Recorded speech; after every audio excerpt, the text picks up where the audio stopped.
You're listening to the Options Insider Radio Network, the home of the Options Podcast. For more quality options programs, visit theoptionsinsider.com or search for Options Insider Radio Network in your podcast provider of choice. Listeners can also access all of our programming through our mobile app available in the iTunes and Google Play stores. Select programs are also available via live stream at mixlr.com/options-insider. That's mixlr.com/options-insider. Don't forget to follow along with your favorite programs and submit your own questions for the hosts at twitter.com/options, stocktwits.com/options, facebook.com/theoptionsinsider, or via questions at theoptionsinsider.com.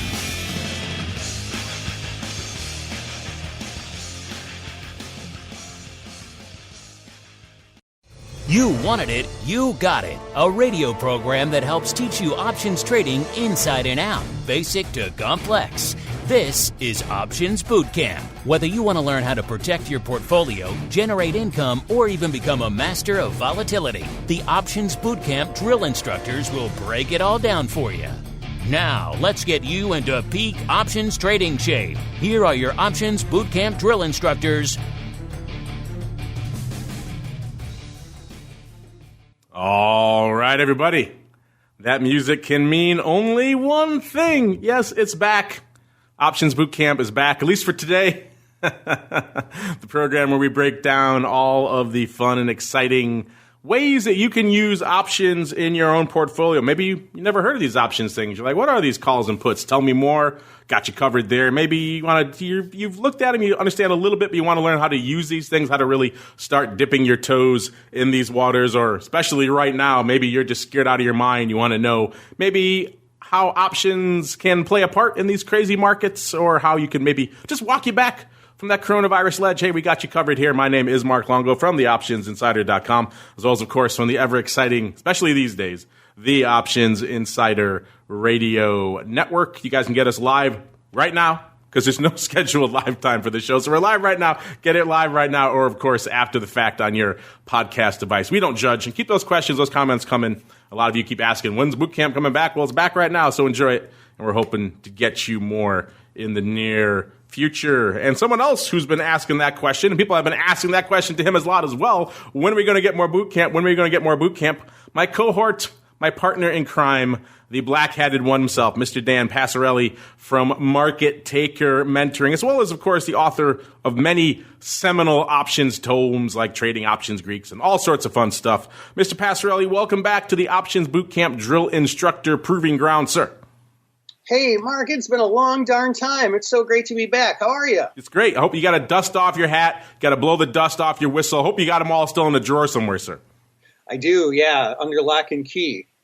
Yes, time to break the glass. It is Options Bootcamp time as we head on into a very appropriate segment for this time of year, and indeed for these times in the market, a little bit of the old options drills. Well, in boots, time for our favorite pastime, option drills. We're going to take the strategies learned during the show and teach you how they can be employed to achieve a specific objective. Do you hear me?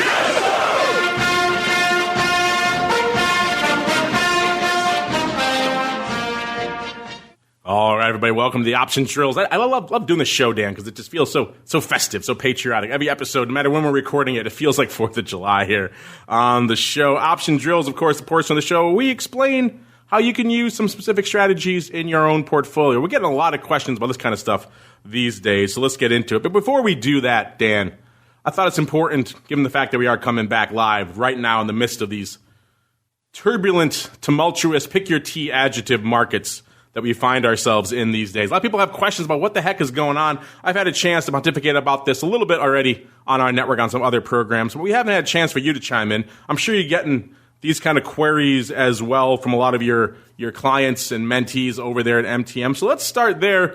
Dan, just give us your thoughts on what we're seeing right now in the marketplace, the current levels of volatility, these pandemic-driven sell-offs we're seeing in the rallies, the Fed emergency cutting rates, the market not blinking, all these other things we've seen that have pretty much unfolded since the last time you and I have gathered here together on the old Options Bootcamp training ground, sir?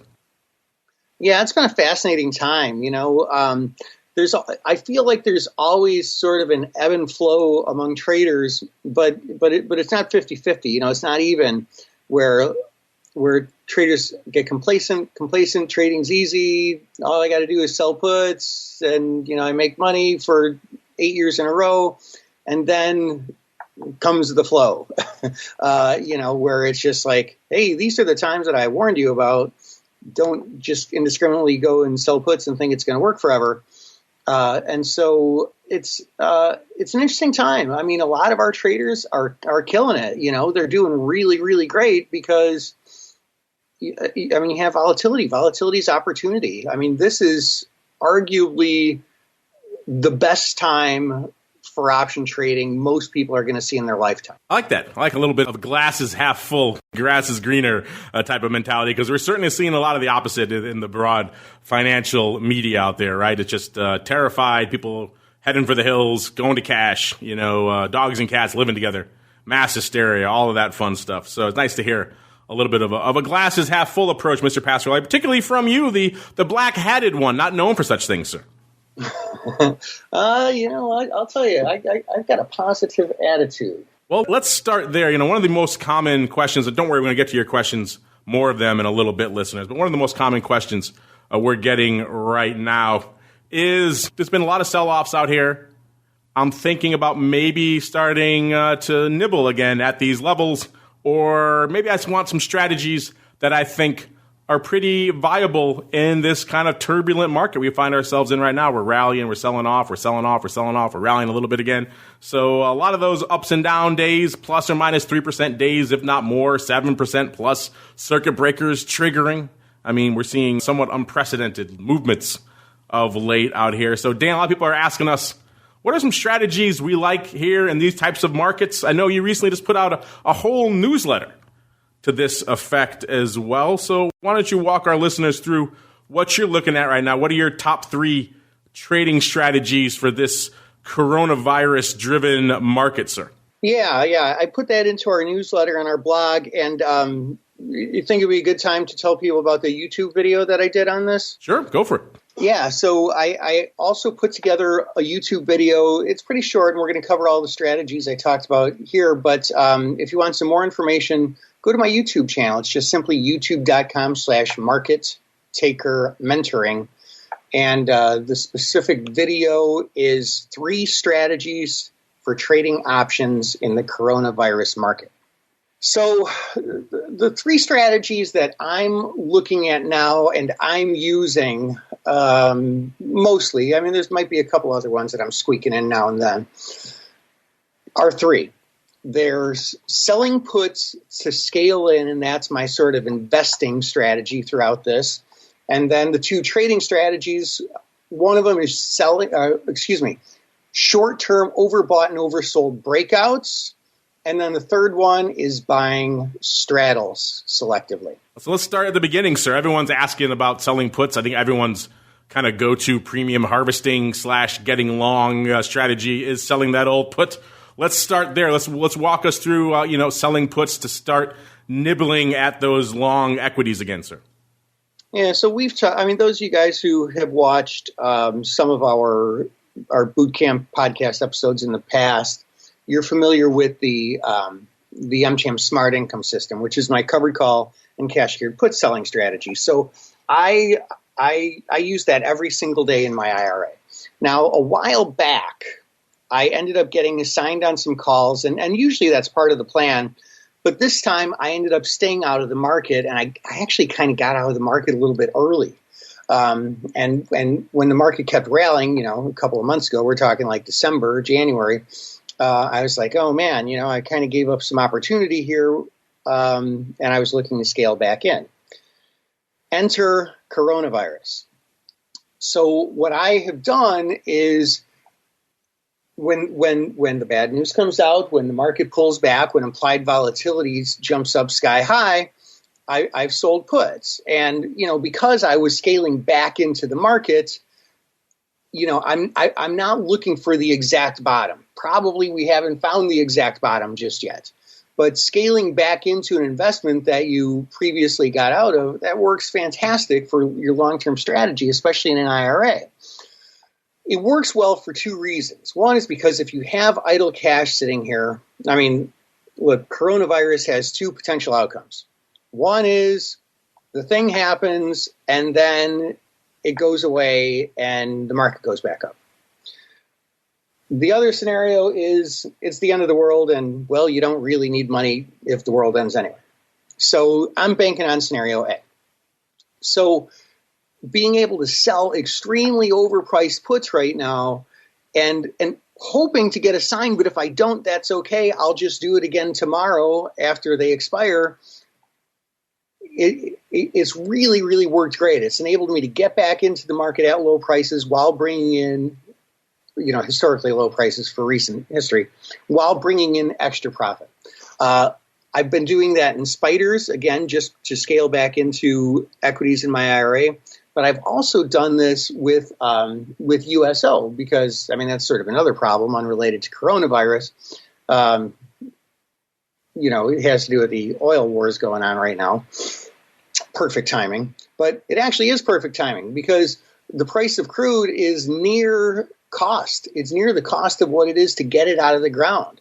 So selling the 7 strike puts in USO, which I've done for this coming expiration and next Friday's expiration, works freaking great. I don't like to say the famous last words, how do you lose? But in the long run, I'm trying to figure out how I can lose. Yeah, USO is one of those interesting ones. I didn't even mention at the top of the show. Of course, we've had other exacerbating events that are driving the markets ever downward on top of the coronavirus death spiral that the markets seem to be locked in. This has, of course, been driven even further to the downside by this price war, effectively, between Saudis and OPEC versus Russia. And that, of course, is laying on the markets as well. And, of course, you have other issues lurking out there, the ongoing domestic political fray, which is still being priced into the volatility futures out there, which is kind of interesting. So it's not all coronavirus. It seems like it's mostly coronavirus, especially in the news these days. But interesting stuff. So definitely, Dan, that's one of the more common questions we get these days is using puts to start nibbling, or as you put it, scaling back in at these levels. And at a name like potentially you maybe think it is at near rock bottom, like if you think USO is one of those ones, for example, maybe that is one. I know USO was trending pretty low. Not always my favorite name for trading oil because it has a lot of issues that are inherent with a lot of these ETPs that try to replicate positions in other things like VXX and others, but it has taken quite the drubbing, trading shy of $7. It got down to as low as 6.5, so $6.97. It's actually off a little bit off the bottom, but still well off where it was trading just a month or so ago, which is $13, pretty much cut in half. So if you think there's a rebound there, or perhaps you're not too concerned about picking up USO around perhaps a 3 or 4, maybe some short puts are a way to play there. Number 2, Mr. Dan, on your list of your top 3 trading strategies, you term this short-term overbought and oversold breakouts. So what are you talking about here, sir? So what we're seeing here throughout this whole coronavirus thing is we're seeing big moves up and down. And it makes perfect sense because nobody really knows what's going on, obviously this is going to have an impact on the economy, and it's going to have an impact on stocks, and it's going to affect the next earnings cycle for sure. But how much? Nobody knows. So we're seeing scenarios where the market heads lower, and it gets to the point where it blasts through oversold technical indicators, and those are great opportunities to do things like, well, there's a number of things. For example, today I just sold put spread in Netflix.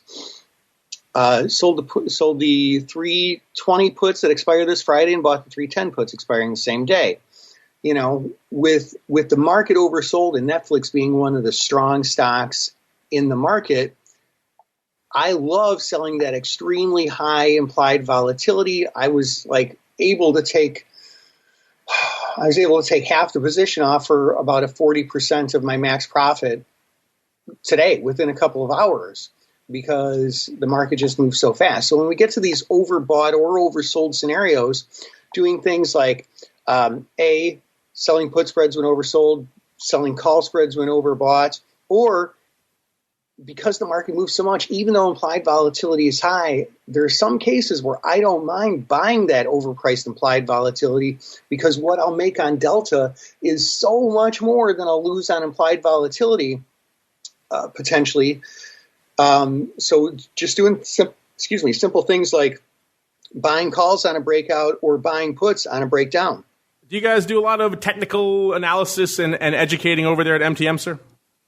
Yeah, we do. I mean, the thing is fundamental analysis is really, really hard to trade off of. I mean, it's a little bit easier when it comes to long-term investing, but not something that I'd call myself an expert at this point in time on, although I am a student of it. So I just love looking at the technicals because all the smart people and all the not so smart people who did all their research and did all the trading in the underlyings, you look at a chart and that's just a roadmap of what they did. It gives you an idea where the buy orders and sell orders were. You combine that with volume and some of the indicators. It gives you all the information about what's going on in just a nice little graphic display so that, you can't outsmart yourself when you're looking at fundamentals. I mean, ask the audience sort of rhetorical question since, well, you can't answer back since it's a podcast. You can answer in your heads. But I mean, how many of you have ever read a news article on something and said, oh, yeah, geez, boy, I'm so bullish on this stock. It sure looks like it's going up. And you buy it and 2 days later, it pulls back 10%. The same thing happens to me, too. I don't know how to interpret the news. I'm not really great with reading financial statements. So the tool that I have at my disposal is technical analysis. And so I got good at that. There you go. So that's strategy number 2 of your top 3 coronavirus strategies, sir. Let's get to number 3, which it's funny you put this one. I saw this in your list, and I thought this was kind of interesting because it's not a strategy we talk about in glowing terms all too often. But someone wrote in about this exact strategy on one of our other shows a week or so ago, and I actually did discuss it now. They said, what's a good use case for buying straddles? And I said, actually, right now is kind of like the textbook use case for when you might want to own a long straddle, because it seems pretty darn expensive, and it sure is. But on the flip side, we're moving enough to pay for it. So I'm not always or pretty much really ever. That shows you how historic these markets are, because I'm not really out here usually banging the drum for long straddles too often. But in these markets, Mr. Dan, I think you can convince me. So go ahead, sir. Convince me. Why should I be buying straddles right now? Yeah, and I go into a little bit more detail on the YouTube video, but so here's the thing. Mark, you and I have trash talked straddles so many times on this show. Because they're tough to trade. They're tough to trade in most markets. And I mean, they're not super easy to trade in these markets, but they're easier now than ever. And it almost feels ironic because the reason that you and I have, and not to put words in your mouth, so definitely correct me if I'm talking out of school here, but for me anyway, the reason that we have trash talked straddles in the past is because when you want to buy them, they're too expensive to buy. When you're looking for this, for a big move, which is what the profit and loss diagram shows works for straddles, the implied volatility gets so high where it's this has to move 12 standard deviations for me to make anything on it, maybe not 12, but you get the idea. But right now, see, here's the thing. If you dig into the options pricing model,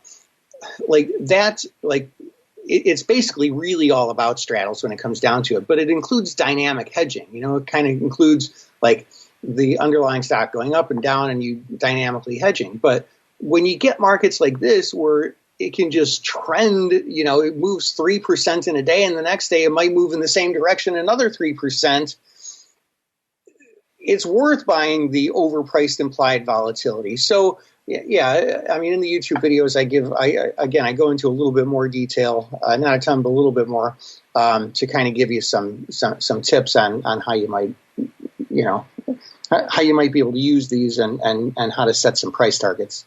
Yeah, because you're right. When you want to buy these is usually when they're super overpriced and it has to move heaven or high water to really make these things pay off. And, of course, you have the decay. But in the markets like this, you're going to be a little bit insulated from that decay, listeners, because there's vol, and there's a lot of vol in the markets, and it's not really coming out super fast or really anytime soon. So that insulates you a bit from the decay, which is usually a number one concern when you're buying a straddle. You're buying two at-the-money options after all, right, listeners? So that's where decay is usually the most rapid. Theta is not your friend when you're buying two at-the-money options. But if you have enough movement, enough volatility, that theta is going to be muted. And, of course, the movement allows you to do a couple of things. You could scalp around it, which is the way a lot of people like to trade straddles. You have long gamma, so you could buy stock low and then sell stock high against that long gamma position and scalp around all day. Or if you to take advantage, if we have some directional markets like we kind of have right now, everything's selling off, you can take advantage of that size directional move to also take off the juicy leg of the straddle. So a lot of things you could do with that position that in a normal market environment, I would say you'd be crazy to talk about buying straddle. In fact, how many times have I said scammers have made livings for decades out there saying you can make money in any market condition using options, and usually they're talking about buying straddles, and they're not talking about all the downsides we just talked about. But in this environment, again, this is a bit of an aberrant scenario. In a quiet June month, for example, no pandemic lurking, you're not going to hear me talking about buying straddles. But right now, when it's all hitting the fan, correlations going to 1, things are moving, vol is increasing, theta not really coming out in super huge chunks anymore, long straddle could make some sense. This is obviously a question we've been asked a lot of late. Dan, what are some interesting options trading strategies to use in this environment? I concur with a lot of yours here. Another one people have been asking me about is, I want to start maybe nibbling again, but I'm not really sure. I don't want to catch the old fallen knife. So maybe they're a little bit leery to just straight out come up and start blasting out on some short put. So obviously a couple things you could do.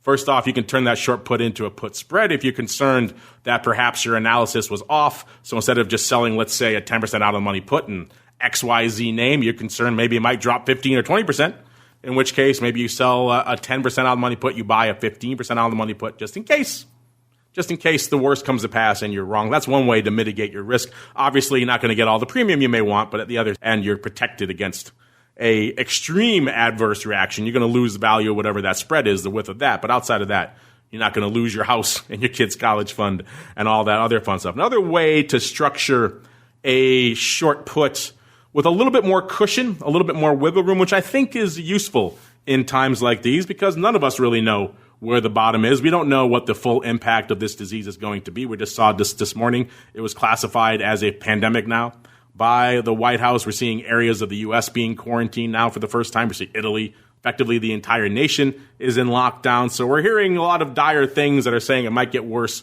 before it gets better. So you might understandably be a little bit nervous about just selling straight up downside puts. So one way you can get a little bit of cushion on that is to do what we call the ratio put spread. So now instead of just selling one, let's say 20% out of the money put, let's say you're extremely nervous, you can buy one, let's say 15% out of the money put now. And now I know what you're going to say. Oh, that's really expensive, right? I don't want to just go out and pay for puts because that's expensive. Well, that's where the ratio portion of this strategy comes in. Now you can turn around and sell 20% out of the money put. So you can structure it however you want. Maybe you're concerned 20% is not enough. Buy 20%, sell 25% out of the money puts. However you want to structure. If you start looking at your names and looking at the put skew, the downside put skew, you'll see if you start playing with how you line up these strikes, you can actually make these ratios work towards your favor, where most times you can probably get that 2x to at the very least pay for that one put. That's the one way you want to set this up. You don't want to do a debit for this if you can at all avoid it. You want to, this is at the end of the day, should be a little bit of a premium neutral, if not a bit of an income strategy. And then also if you structure it a little bit more aggressively, you can actually probably get a little bit of a credit out of this. Now, of course, you can see where I'm going with this. You bought one, you're selling 2 puts, so you are still going to be net short, as we call them, units, once you break through that farther downside. Let's say in our case, go back to our initial example, buy 15% out of the money put, let's say in SPY, sell 20% out of the money puts in SPY. Now, if you break through 20%, you're going to be long now. You're going to start losing money from that point. But remember, you have that spread you just bought above that, and that's what I talk about with giving you that cushion, giving you that wiggle room, that 15 to 20% put spread you just bought 1-to-1. That made money for you all the way down to the 20% out of the money strike. So now as you break through that strike, you have some profits in your back pocket to help cushion you. So it's a little bit interesting, a little bit more nuanced way to get yourself long and start nibbling in to an underlying, could be SPY, could be Apple, could be whatever your poison is, without straight up blasting out puts. Again, it's not going to give you the same income level you're going to get if you're just straight selling up puts or selling put spreads, but it's a way to give you a little bit more cushion. Dan, what about that thought? Have you thought about using the old ratio 1/2 put spread as a way to start maybe legging in? Is this one you're discussing with your mentees, or are you not a fan of that approach? No, I think in a scenario like this, that can be a really, really good approach. I mean, for me, like, honestly, I've been doing the KISS method, keep it simple, silly, and just good old fashioned selling some puts.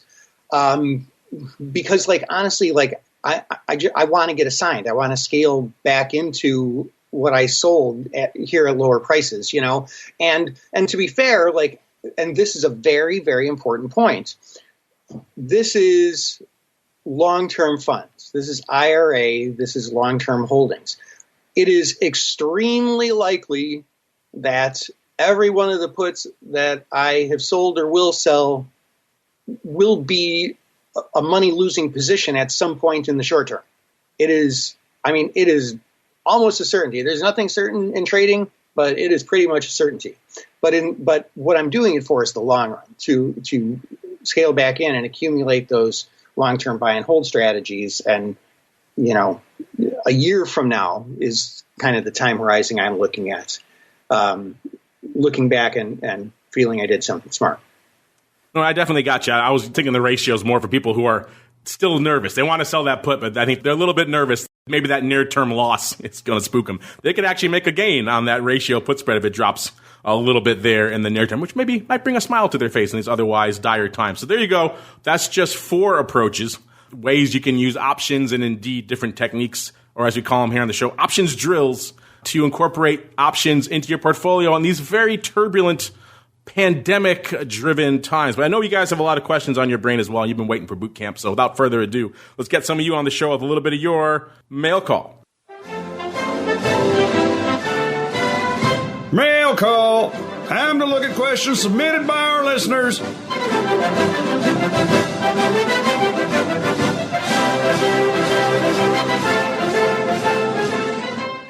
Oh, so patriotic.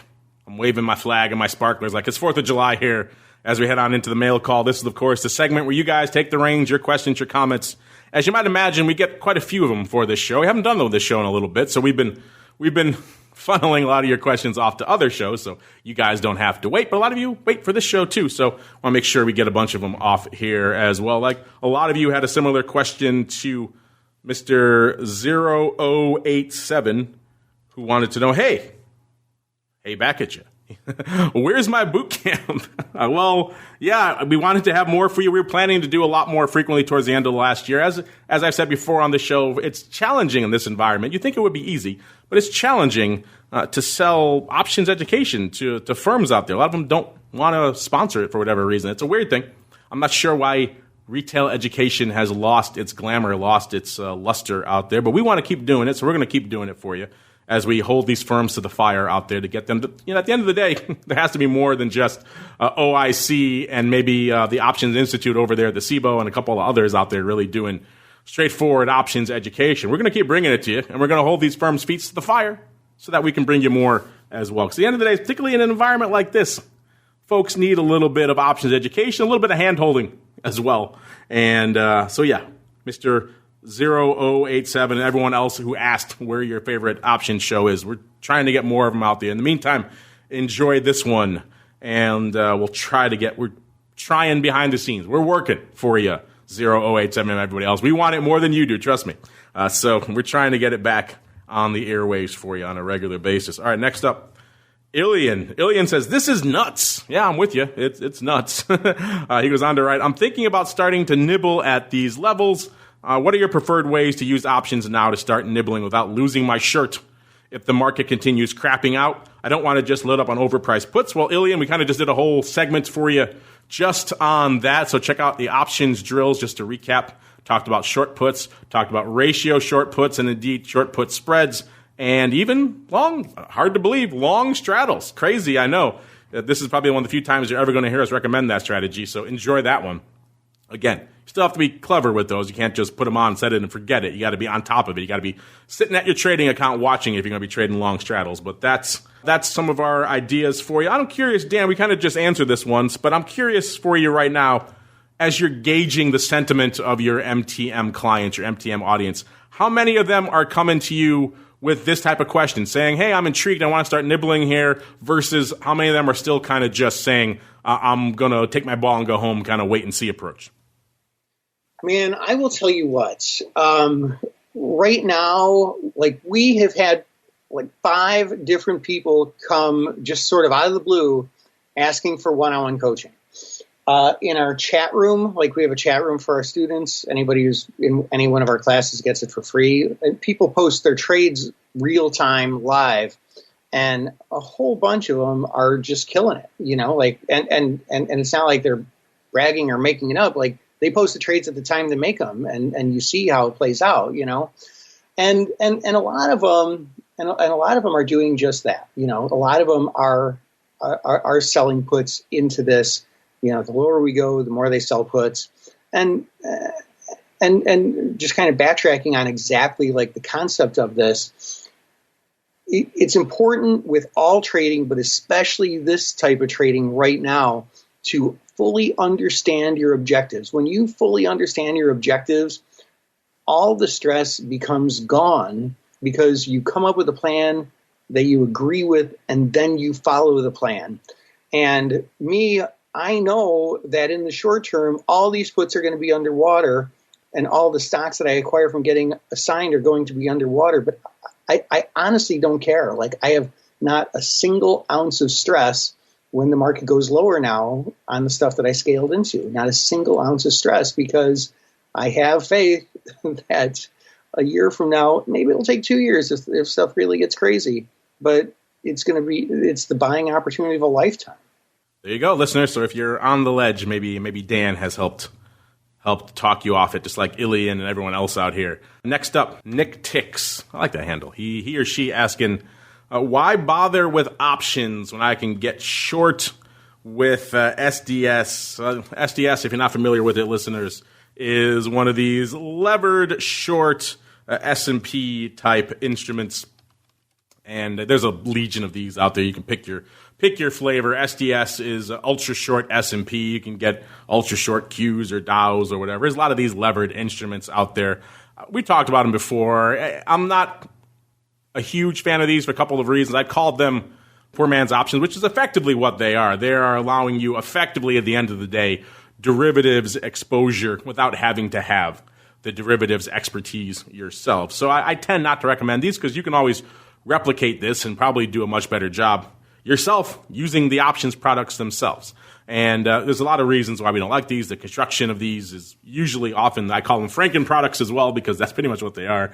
They are constructed by all sorts of, shall we say, Byzantine permutations and calculations to try to get them to replicate a precise approach. They don't always deliver that. In the case of names like SDS and others, they also have to be very leery of actually holding these beyond, let's say, a few hours or one session, because these things are going to rebalance, and if you're not aware of that, you could get caught up in a whole bunch of other issues just because you weren't aware that it's kind of a regularly rebalancing type product. So in the near term, when things are melting down, and maybe it might make some sense, I can see people liking these. People have been writing in about these and asking us about them. So I'm not going to warn everybody off them. If you don't have, feel you have the expertise to do what we were just talking about, which is use puts to lever back in, or to do ratio put spreads or things like that, or long straddles, then maybe this is an alternative. But again, this is not a set it and forget it trade either. You got to be out of it by the end of the day at the longest. You have to pay attention to it. You have to be quick.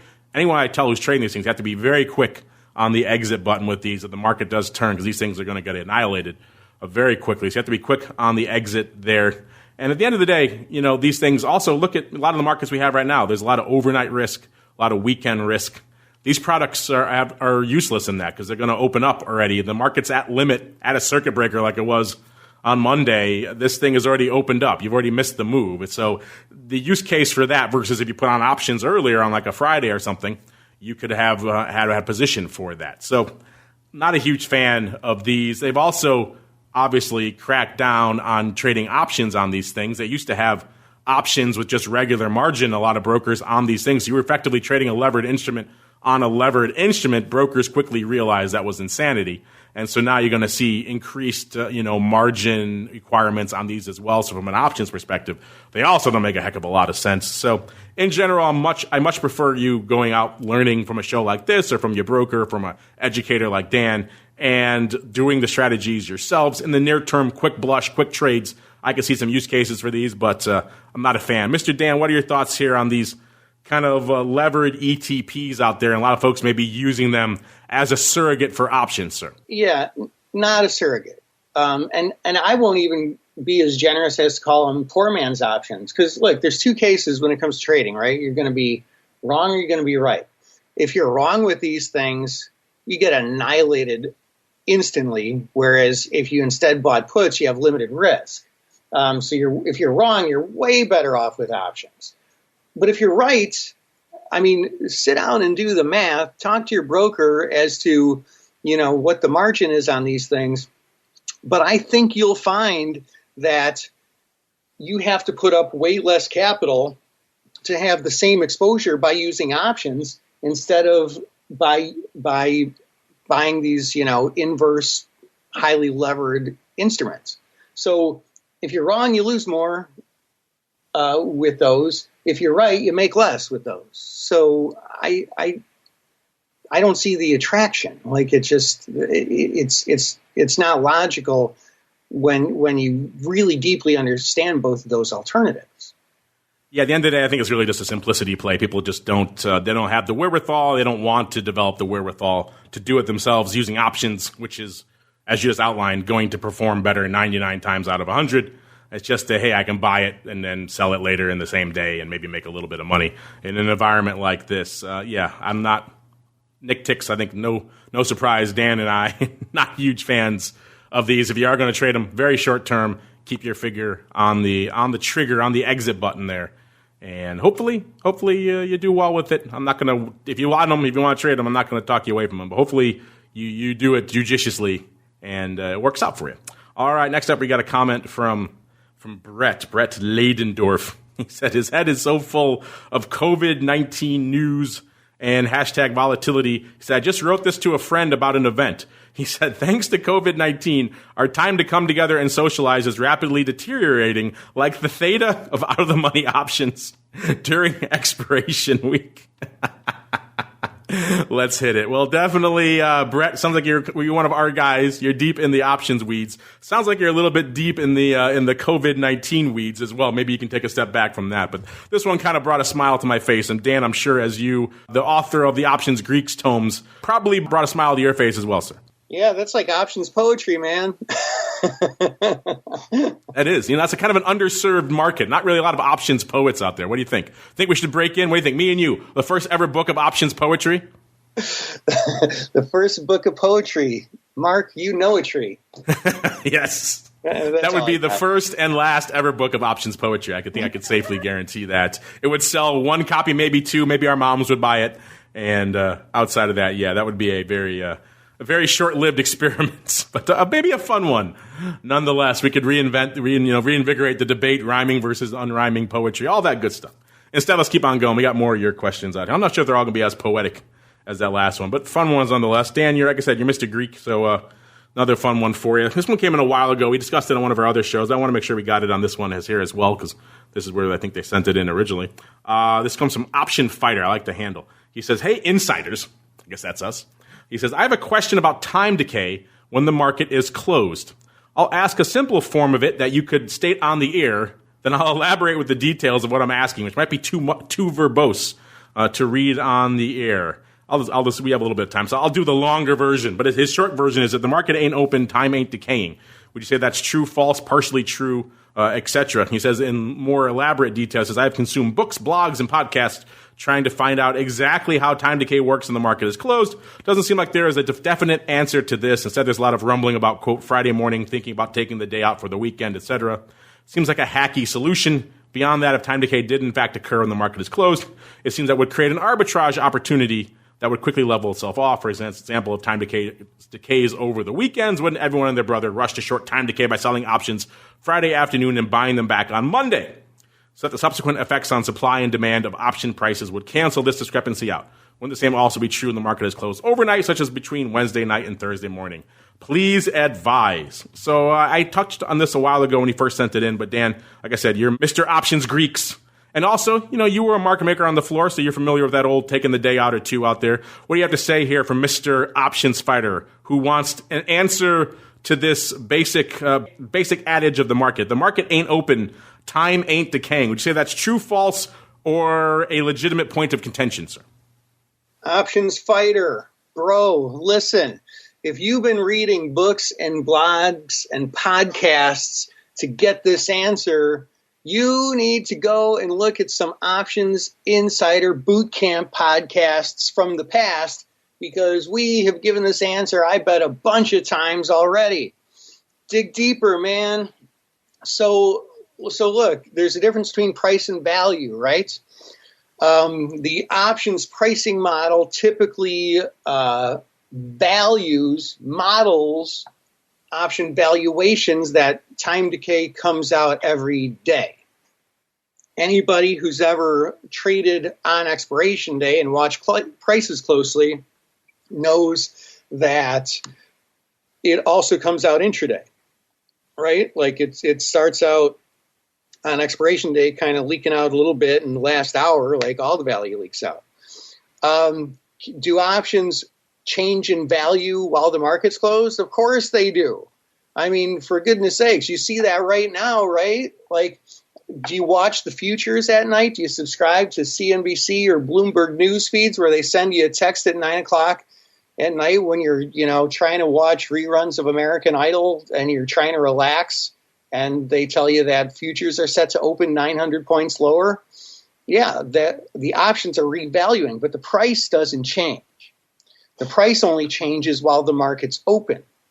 And so market makers reacting to order flow move their days ahead by 1 day, sometimes 2 days, sometimes 3 days, during the day when is the only time they are able to. I mean, they can move it ahead at midnight, but you can't do anything about it, and neither can they, because you can't trade it then. So like, you got to think of the difference between price and value, and you got to think of like what's really going on. The prices can only change during the day, and so consequently, that's when market makers move their days ahead. What time during the day? Like, if there's an arbitrage opportunity, we totally talked about this a whole bunch of times. There's not an arbitrage opportunity because people are smart. Like if the days came out right at 3 o'clock Central Time when the market closes, or right at 8:30 in the morning when the market opens, yeah, there'd be an arbitrage opportunity. But every single person who has an IQ above 75 would look at it and say, so all I really have to do is sell options every day at 2:59 and buy them back at 8:31 the next day, and in the long run, on average, I'll make money. And they'll say, well, I'm going to do that right before everybody else does. And they do it a minute sooner.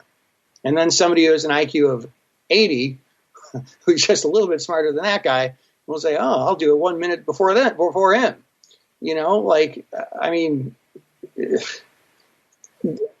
The days come out when the days come out. The days come out when order flow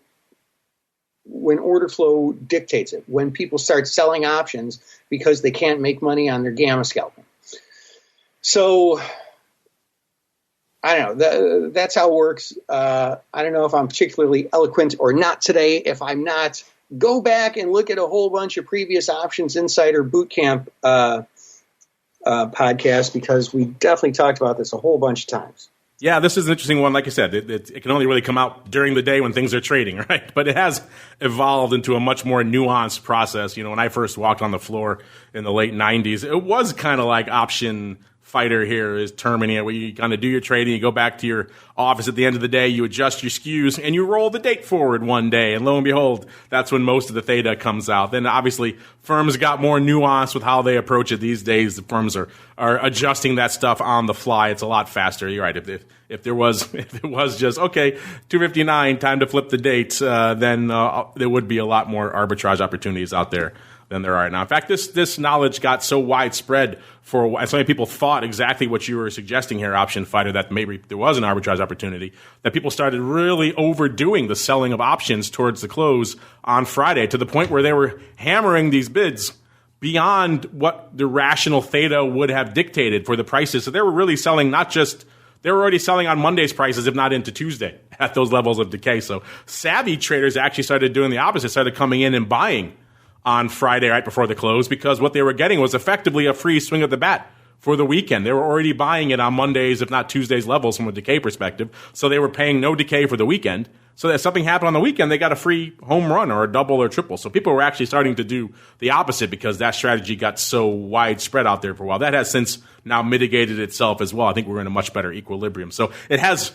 swung both ways. And I think it's pretty well in tune, I think, these days. But I think, as Dan suggests, there are more episodes in this archive that you could sink your teeth into to do a little bit deeper dive into. If you want just a basic, if you're saying, what the heck are you talking about with theta listeners, again, the archives of this show are the place to go for deep dives into all that goodness on the Greeks. So check out Dan's book, Trading Options Greeks. Good place to go there as well. So we got time for a few more. You guys have been waiting so patiently. The least we can do is squeeze a few of you more on here. Dr. Nick. Isn't that the guy from The Simpsons? Isn't that Dr. Nick? I think it is. He wants to know, what are your thoughts on the Schwab TD merger's impact on the options market? What about free commissions? Thanks for all that you do. You're the good guys. Well, thank you. We try to be the good guys. I think looks like he's got two questions here. He wants to know about the impact of that merger and then free commissions. I've talked about the merger in the past. Huge leviathans that tend to dominate the trading or options landscape. Let's just take the Schwab TD one, for example. That's combining two firms on the Schwab side, which is effectively Schwab and OX. I know they've effectively been merged into one, but those are two essentially options trading platforms. On the TD side, same thing. You've got TOS and you've got the legacy TD platform. So you effectively got four options-oriented firms being roped into one. Now we have the legacy Scottrade. They didn't really do a lot when it came to options, or really, if any, but you can essentially add them in as a fifth kind of maybe addendum to that. So you have a lot of options-oriented names that have effectively gone by the wayside and now been merged into one entity. What does that mean? Is that good for consumer power and consumer choice? Not really. Is that good for consumer leverage when it comes to things like commissions or great platforms? Also, remember, the competition in the broker space has been fierce. That has led to some great innovations for you guys, the clients, at the end of the day, in terms of bleeding edge UI, lower costs for trading, all these other things like that. Really great.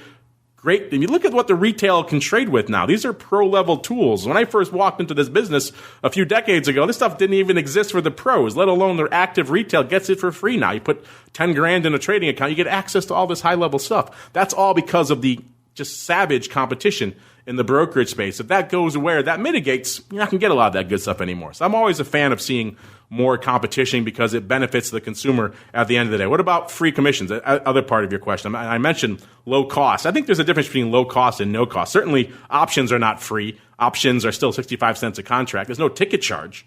So maybe that's what you're talking about there. But there still is a cost for those. And I'm okay with there being some cost at the end of the day associated with options, because it's not like it's a Delta One product like a stock where it's pretty easy to display and execute. Options, a lot more data costs involved. Execution is much more nuanced. You probably want a broker that's going to be able to put some effort and resources into that versus, look at the counterpoint to that, of course, is the Robinhood these days, which is completely free for the most part. And they've had multiple outages. Whether that's related to that or not, people are saying you get what you pay for at the end of the day. And so if you pay a little bit of something for something as high value as options, then I think maybe you get a little bit better service, a little bit better value, maybe a little bit better platform at the end of the day. I know talking to some of the brokers behind the scenes, they're prepping for the no commissions, but they also know that means it's going to take a lot of their resources away that they were going to spend to make a better platform for you guys and doing a lot more outreach and things like that. So we'd like to see more of that in the marketplace. I'm happy you guys are getting a better deal. I like that. But I don't want, at the end of the day, the options product to suffer from what you guys are getting from the brokers as a result of them having far less revenue to devote to it. Mr. Dan, two questions in one here. What are your thoughts on the overall Schwab TD merger impact on options? And then B, the corollary to that, what about the, as he terms it, the quote-unquote free commission, sir? Yeah, I mean, it's really hard to say. Like, you've got to think that a company that's as big as and as old as Schwab isn't going to F it up, Like, you would think they're buying TD for a couple of reasons. One is a bunch of options accounts, and two, one of the best options platforms out there by far, Thinkorswim. So, I mean, you would think they wouldn't F it up. But, hey, man, don't want to be naive either. We've seen that movie before. It'll probably be fine. I mean, as far as commissions changing and all, I don't know. I mean, that's hard to say too, like competition is good for the market. But economies of scale is good for the market too. Or let me say that differently. Competition is good for consumers, but, economies of scale can be good for consumers too. I mean, there's just, when you have a really big entity like that, they can potentially supply a really great product if they choose to. So I don't know, we'll see how it plays out. I kind of have some faith that it's going to go pretty good. Yeah, you're very much a glass half full guy today, which is not the opposite of your black hat demeanor there, sir, in the past. Look at you, Mr. I guess I'll play the black hatted one on the show today, because I'm a little leery of, we see free commissions, quote unquote. Now these fees have to come in somewhere, so they're going to start playing out in other areas. Maybe you're going to start seeing some more hidden fees like data fees and other things hitting your account. Also, they're going to start relying much more on payment for order flow, which not exactly the most transparent of practices, and that could impact your execution going forward as well. So there are some other shoes waiting to drop on that one. But hey, we'll all play the Dan Passarelli role today, and we'll all be super optimistic and think it's all is right with the world. Because why not? All right, let's wrap it up with this one, Mr. Dan. This comes from Allah7. They want to know, interesting question here. When is the best time to take off a long put? When the stock hits the strike, before or after? Mr. P, I know you always have a plan in place when you're putting on a trade. What do you have to say here for Mr. or Mrs. Allah7? They're buying some puts. They want to know, when the heck should they get out, sir? The question, if you buy a put, when do you get out? Is that it? Yeah, so I guess they're saying when they buy a put and then the stock keeps dropping, when should they get out? When the stock hits the strike, should they get out before, maybe a little after? Do you have a rule of thumb for when you like to close out your long puts, sir? Yeah, and it's going to vary market to market. Like I've traded some long puts in this market, and just thinking of a pair of them that I did. The first one I did it, closed them quick and took a tiny little loss. The next one ended up holding it for about 3 days and it killed. So it's going to vary market to market how big volatility is. Right now, I love the idea, and what I did with the one particular trade I'm going to talk about right now is bought some puts. I took off the first batch for something like a 40% profit. I took off about 20% of the position for about a 40% profit. Took off the next 20% for, I forget, maybe it's like a 60% profit. And then the next one went at 100, the next 20% at 200, next 20% at like 300, It's such a great idea to scale out if you can. Now, like if you have a super teeny account and you're trading one lots and that's all you can do, you can't scale out of a one lot. You just take it off.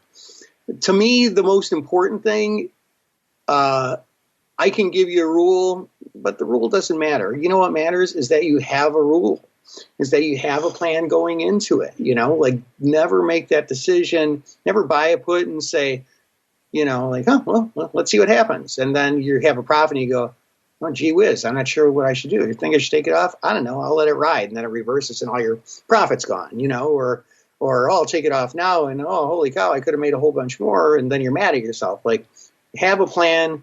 It doesn't even have to be a good plan. It just has to be a plan and you'll do great. It doesn't have to be a good plan. Just have a plan. It's true. I like that. But he's right. You do have to have a plan at the end of the day.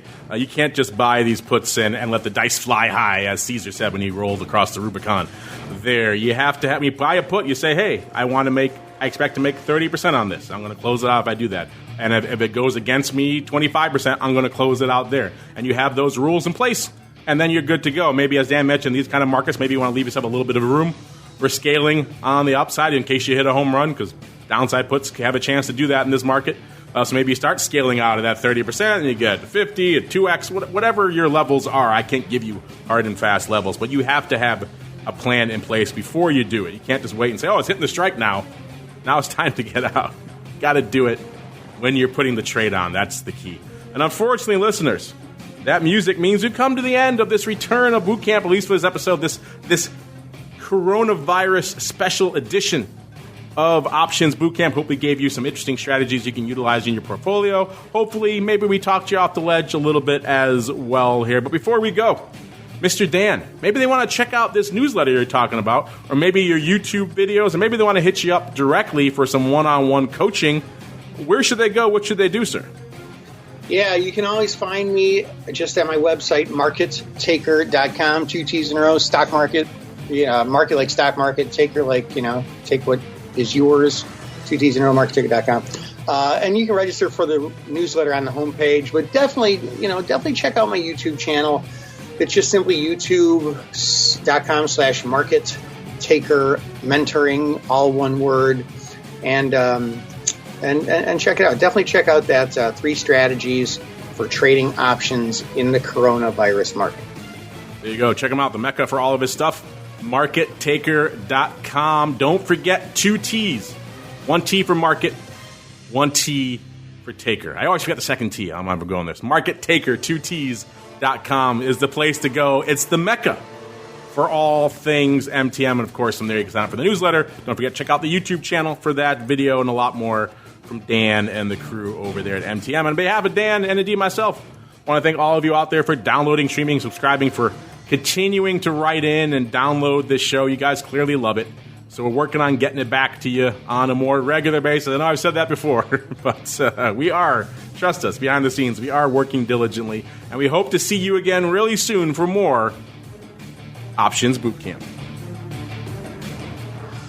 You're listening to the Options Insider Radio Network, the home of the Options Podcast. For more quality options programs, visit theoptionsinsider.com or search for Options Insider Radio Network in your podcast provider of choice. Listeners can also access all of our programming through our mobile app available in the iTunes and Google Play stores. Select programs are also available via live stream at mixlr.com/options-insider. That's mixlr.com/options-insider. Don't forget to follow along with your favorite programs and submit your own questions for the hosts at twitter.com/options, stocktwits.com/options, facebook.com/theoptionsinsider, or via questions at theoptionsinsider.com.